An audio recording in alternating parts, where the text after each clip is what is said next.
Simpleng paraan, pampaputi, pampakinis na nagbibigay alis lalo sa amoy kasama na rin nag-iiwan ng linis lalo sa ating kilikili. Sliced lemon and shampoo.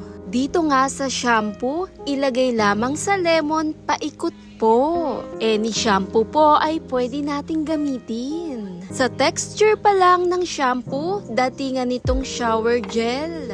Kaunting baking soda din po ang aking inilagay. Nahandahan ko nga po itong ikinalat doon mismo sa lemon kasama ng shampoo. Bukod pa yan, nagiiwan ito ng mabango o aromang amoy. Higit sa lahat, nagbibigay pampaputi din ito sa ating kilikili. Dahil ang lemon, mayaman ito sa vitamin C na nagbibigay pusyaw sa balat kasama na rin ang tulong ng baking soda, deodorizer na rin ito. 2 beses sa isang linggo, pwede natin itong ulitin. Dinerekta ko nga itong inilagay sa aking balat at pansinin mo yung ganda lalo na pagdahan-dahan itong ini-scrub. Tumutulong makaalis gaya sa pangingitim, dark spot o kahit libag abay tanggal dito. At habang ginamit ko nga ito, nakaka-relax at napakalambot lalo sa balat.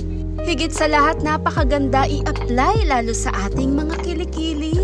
Dito nga po, dinirekta ko siyang nilinis o ginamit sa aking asawa. Kahit sino ay pwedeng gumamit nito. Pampaputi sa kilikili at iwas na rin sa odor. Dahil tumutulong na rin tong mag-deodorize kasama ng baking soda. 5 minutes ay pwedeng-pwede na rin tong banlawan sabay mo na sa pagligo. Malambot, makinis, alis pati libag. Thanks for watching guys!